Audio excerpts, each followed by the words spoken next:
Imagina um lugar onde a liberdade vive em cada gesto, cada lugar, cada casa, onde o sonho de regenerar o mundo começa em nós. Hoje vamos ter o prazer de ter connosco a Nadia Duinker, fundadora do boutique hotel Freedomville, situado bem no coração de Portugal, onde todo um novo modo de se estar, viver e também de regenerar é tido em conta na sua raiz. Obrigado por estares presente a assistir este nosso primeiro episódio desta nossa primeira série aqui do ECCOS Channel. Esta entrevista vai ser falada em inglês. Hello everybody. Today we are joined by Nadia Duinker, founder of Freedomville, that I have the pleasure to be the first invited to the first series of ECCOS Channel.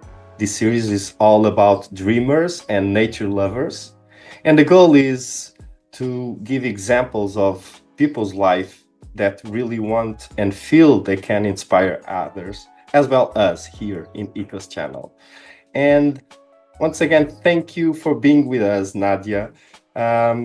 So I would like to start with a small introduction, and I would like to ask you for the first question. That will be, can you recall a key moment in your life when you felt you were stepping out of the system to start this path? Yes, definitely.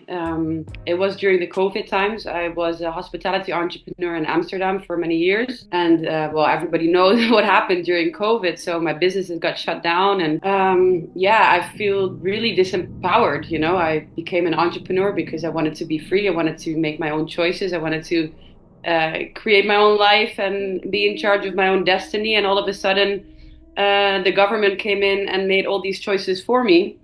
And that made me feel very, very suffocated. And then it took about a year and a half, I think, to let everything, this new reality sink in and feel what that meant to me and the choice I had to make. And then it was in late May 2021, when it finally hit me that like the dream and this light of this new normal that I had for myself was not looking the same and was not feeling safe anymore, was not resonating with me. And then I decided I need to be much more independent of this system so I can feel this freedom that I was craving so much, especially in this time, and that felt it had been taken away from me. So I felt I needed to take that back by disentangling from the system and this dependence that I felt. And that was the moment that I decided to sell our businesses that me and my husband had built in Amsterdam and start all over again. So that was a really specific point in time, definitely. And going from there, to start here in Portugal, because you guys is Nadia and Tas, just you two people know. You were the founders of Freedomville, a beautiful boutique village in the heart of Portugal. And now I want to know, what does this village, this project, mean to you? And what role do silence, spirituality, or self-awareness play in your approach to regeneration? Yeah, for me, it feels like this project is the first project that is really like soul and purpose aligned for me. So in the future, in the past, the projects that I started, the businesses that I created, were also very creative and in line with what made me happy, more maybe on the pleasure part. But this goes a level deeper, more to a level of purpose, not just seeing an opportunity and thinking, oh, we can create something nice out of this and this is a business opportunity. So this is the first time also that I'm starting a project that is not per se temporary, because here we were able to buy the land, and with that the vision for the future becomes much more long-term than developing something in a city with a rental contract. So in order to stay in connection with my project on the long term, it needs to, so for me, it feels like it's almost like a translation of my own growth process, really. because when I came here, I had to let go of so many layers of myself. I was actually just trying to find myself, my freedom, when I first tried to create outside of me, and then I realized that didn't work, and that was just costing me a lot of energy, and that I had to go inside. So this project actually invited me to go inside, and it confronted me that the only way to freedom is to turn inwards, and the nature in which we are surrounded by invites you to do so. So for me, it was a very confrontational project, and I really didn't expect actually that it would touch on these deep layers of myself. When I moved to start this project, I thought, oh, now I changed my whole life and I will feel free. You know, the moment I get in the car and drive to Portugal and I step onto my land, the romantic this new way of life. Yeah. The romantic concept people have, like, it's like this utopian dream, right? But it doesn't work like that. It's like the initiation into a much deeper process, and it's just a start. So I feel here that just being in nature, and that's maybe something we are so unused to as city people, nature teaches you how to become a human being. Get out of this doing. Being a human doing, from being a human doing to being a human being. That's something a speaker said on an event I attended this Sunday, and that resonated very deeply with me. So I think we need the silence, we need the presence of nature to see through the illusion of the separation, and to actually be in tune with what your intuition, your heart, your soul is telling you. And that guides me now through the project. And I think that is directly related to regeneration, because if you want to build anything in a regenerative way, it needs to be soul aligned. Because if it's not, it will deplete you over time. Yeah, I feel that a lot. Yeah, a lot of people come or try to embrace this world of regeneration with this very romantic vision about, I'm gonna plant a tree or whatever, I'm gonna buy land and I'm gonna live there free, and they forget about all the inner regeneration we need to develop in ourselves. That's the first step, you know, and that's what I realized stepping into this project. Like, I want to create a village, and then I felt so much disharmony, disbalance within me, within my personal relationship with the people that were most close to me. I was like, wow, if I don't resolve this, how am I going to build a healthy culture that it can be an example and can be an inspiration that I would like it to be if I haven't resolved these issues myself? So this project is growing alongside with me, actually. It's a whole process of growth and transformation, and that really is not always very easy and light. You know, it has brought me to a lot of deep places, and showed me a lot of my shadows also. But it is real growth, you know, and then you have to work with the growth pain. So I think that's inherent to following your dream. Following your dream, it's not easy. It's maybe one of the most difficult things. And really, you know, as a surfer, I kind of deal a lot with that, because Mother Nature, it's so pure and without ego, and it's quite easy her to show us the shadow part we have inside. Because I used to say, when I was teaching people how to surf, a lot of times I had to stop the process and said, look, you're trying to connect yourself to an element without consciousness, without ego, and the wave will break where the wave will break already. It's everything it's decided. You have to be humble and adapt fully, 101%. And, you know, I deal a lot with city people, a lot. And it was funny to see how blocked they were. And amazing view you're giving us, because it really resonates to me, the vision you're already having and trying to work in yourself. That is, we need again to be human beings and not human doers, because everybody think about And that needs constant adaptation, right? Because I mean, I need to correct myself all the time, because then when you start to feel, and nature helps you to feel things more clearly, you feel like, oh, now I'm getting anxious, now I'm running out of energy, now I'm getting tired. So what is it that I'm doing that is not in line with what I want? And then you start to recognize, and I think that is what awareness is. You get to recognize these patterns that you are living on, these programs. And a lot of these programs are our internal programs, and you have cultural programs, but it's a lot of things that we have programmed ourselves by repeating it over and over and over again. So, and that's what really is my biggest teacher now, that I had this vision of a type of life that I wanted to live. And then I thought, okay, I changed my external circumstances and I step into it, and then I'm there.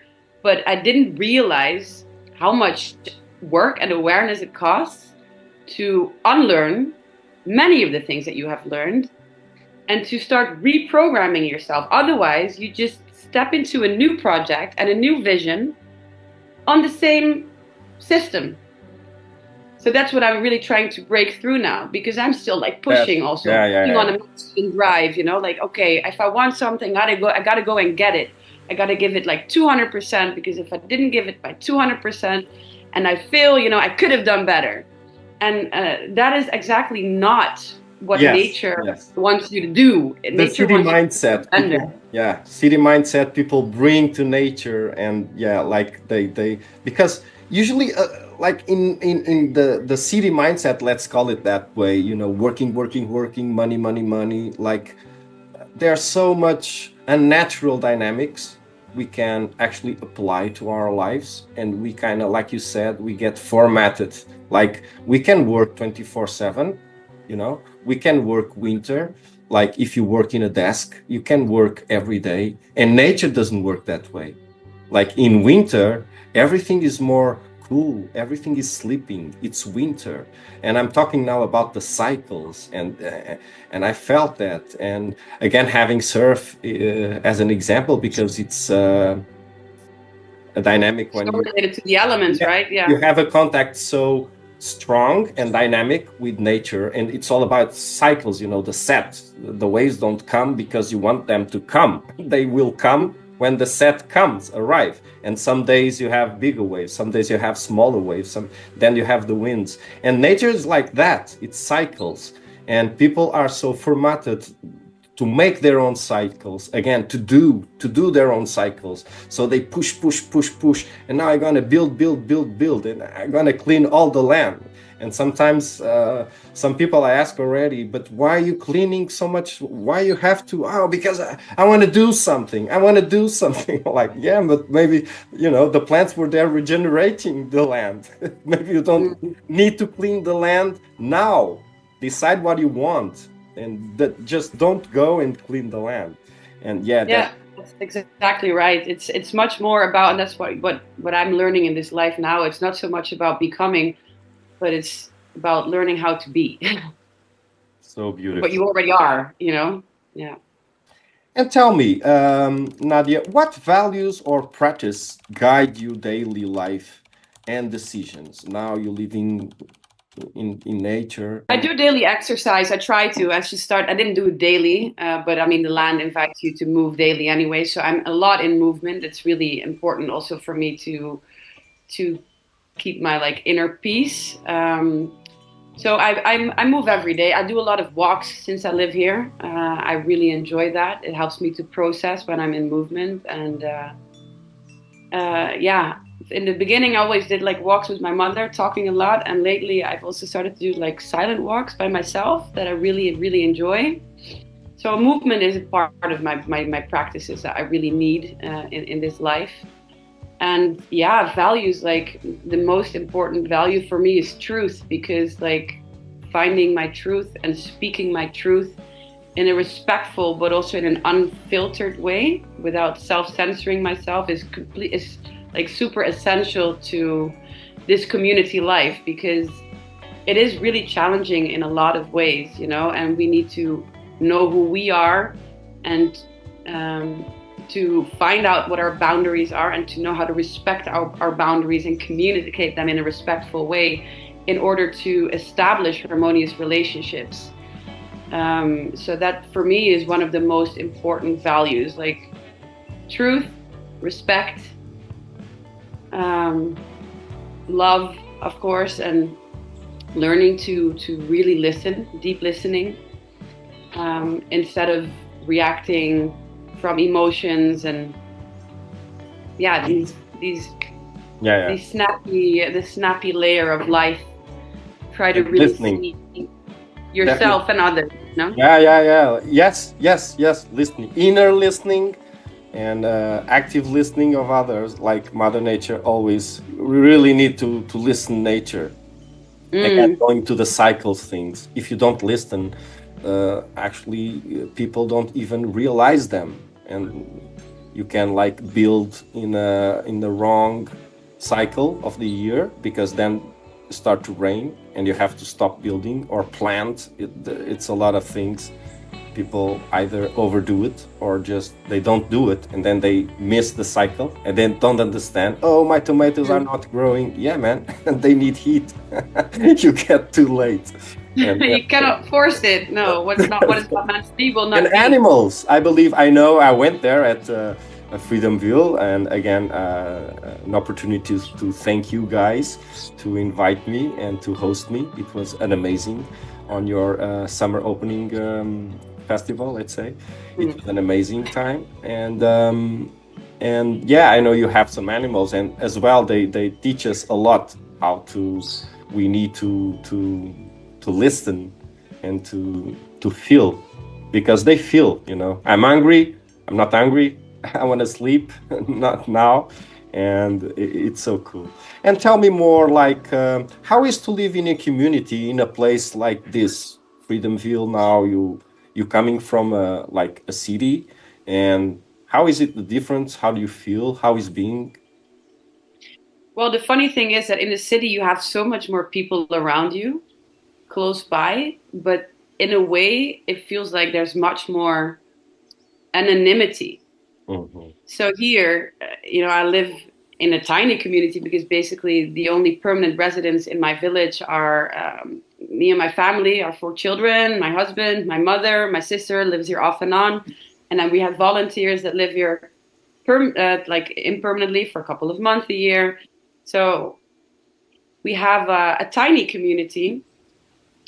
But once again, coming back to the feeling, even though we live on 14 hectares of land and you think you have a lot of space, and in Amsterdam I lived in this apartment building with people on top of me and below me and left and right to me, like energetically very close, but not energetically much more distant, but in terms of space really close.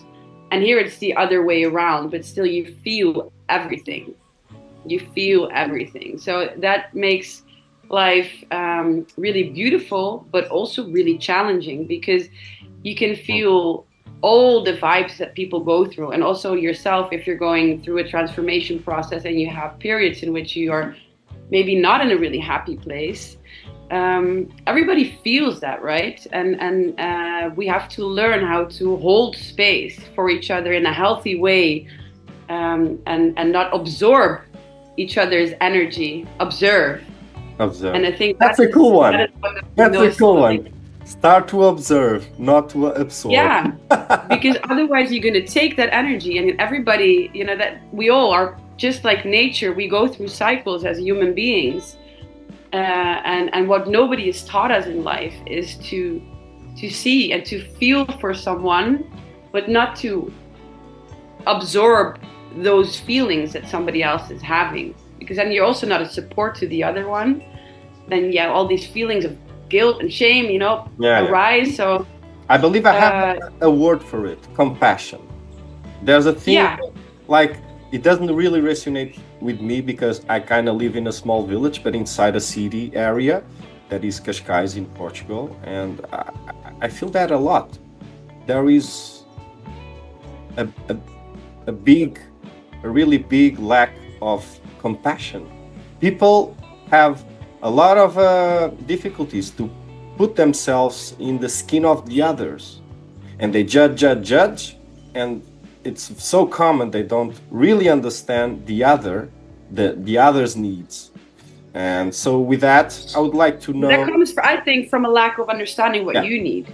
You know, it's directly related. I mean, I think you judge someone else to the amount you judge yourself. And I think that's a big problem that we human beings have. Definitely. We judge ourselves all the time. Actually, I'm in an active process of trying to let that go. I just had 4 somatic trauma release sessions in 6 days this week. So a lot came out, and I am running on these old programs of self-judgment a lot. And when you are used to that, doing that all the time, it's like it becomes like a second nature to you. So it's only logical that if you judge yourself all the time, you think that's normal, you normalize that for yourself, you will judge others too. Yeah, and I would say, like, having compassion for others and trying to put ourselves, me and you, in the skin of others, in the place of others, the pain they have to deal with, especially in the big city with all these egos we have to deal. So it's a lot of times it's justified because it's a tool. Because you have so much unhappiness to deal with, and you start to project. So you start to judge yourself, like you said. That's the first step. You judge yourself, and if you can find compassion for yourself, if you can forgive yourself for feeling shitty, if you can just accept that it is like that, you know? Yeah. And it's also easier to do that for another. So I think it all starts like this whole compassion and non-judgment. For us. Also, this is a process that starts within yourself. You have to practice with yourself. And when you embody that, you will automatically also radiate that towards other people. And tell us, Nadia. Yeah. What kind of connection have you built with the natural surroundings and local community? Now you're giving all these steps and having all this inner work. I work a lot with my hands in the soil. So I'm like really creating this synergy and on the level of creation by planting, by growing my own food, by understanding the seasons. I have this super special spot for me that is one of my healing places on the land, is down at the river. I don't know if you went there. There's this little waterfall and a rock pool. So I have a really intimate relationship with this piece of land, this part of my land. I actually did. On my last day, because you were so busy and so tired. And once again, thank you for all your effort, as well, Tass, as well the team of voluntaries. Everybody I get to know, you're amazing. So as you remember, I was there at the last day, and I took my moment to went to the river. I always go and chase water because it's I'm fire as a natural element, and Me too. I kind of but water. Maybe this is why I love so much to be surfer. Kind of, it's the yin yang, you know. As fire, I need water. So I went there, and I met the river, trying to get some wisdom of it. It was not easy to get really down there because a lot of cuttings in the middle of the road and like a big shark of water that I couldn't pass through, or I didn't want. But then you missed my sacred spot. If you walk down to where you have to pass the water right before, there's an old water mill, and there you walk straight down there, and then you come at this little magical spot, and it's my sacred spot that I like to go to and just be silent and recharge my energy. And then I go into the cold water, you know, and this really helps me sort of to cleanse all the negative energy off me and to reconnect with myself and reconnect with nature. So this is one of the places. And now I have a reason to go back and visit you guys again, because definitely, for sure, you're going to have to show me your secrets. I will. Your sacred. It is a sacred spot to me. It truly is. Okay, yeah, and so, as far as you want me to get into the local community, the way we interact with them? Yeah. So my primal core basic connection is Maria de Luz. I don't know if you met her. You must have seen her at the opening also. She is the old lady that was born in the village, and she became like my grandmother. So she is like my portal to the local community. And so the pride with which she speaks about what we are doing here really helps us to engage with the local people, and we organize different types of events in which we invite them into the market. The beekeeper is coming here, so so beautiful. yeah. I love beekeepers. That's so good.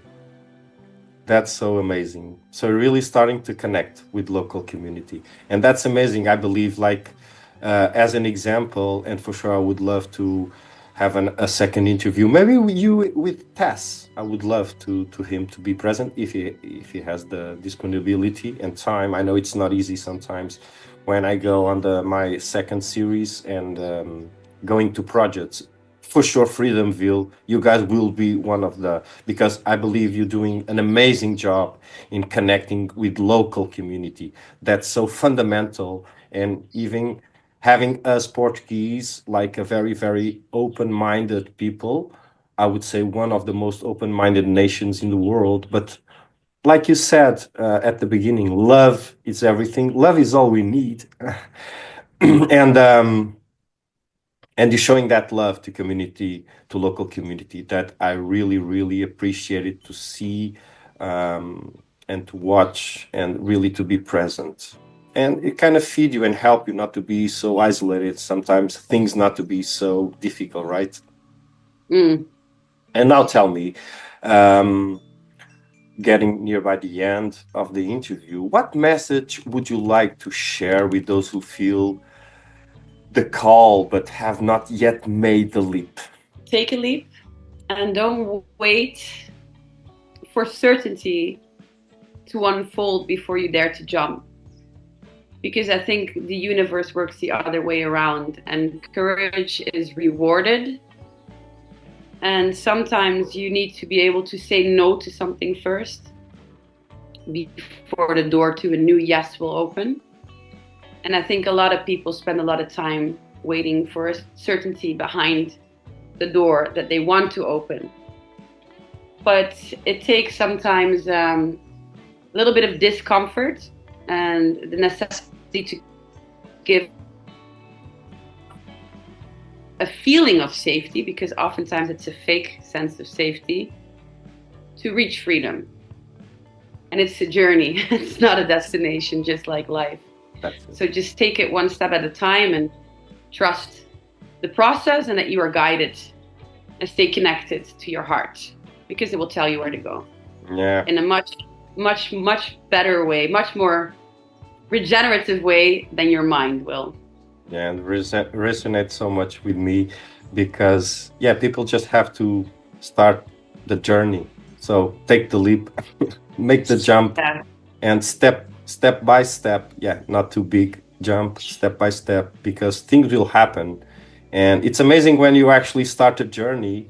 It's like when you do the Santiago way or any kind of other experience.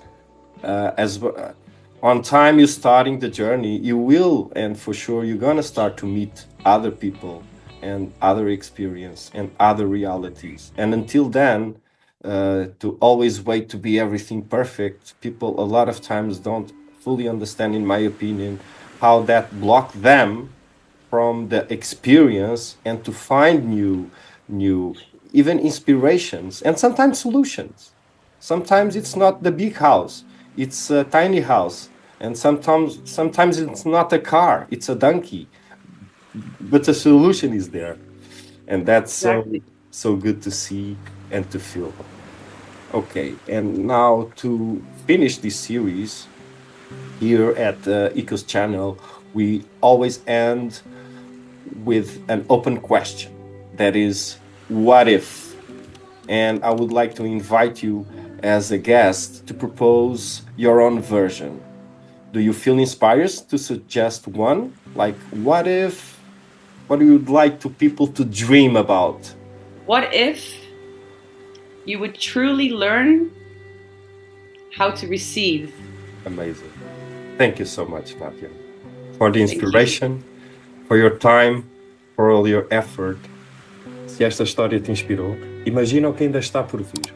Subscreve o nosso canal e não percas os próximos episódios desta nossa série Sonhadores, Amantes da Natureza.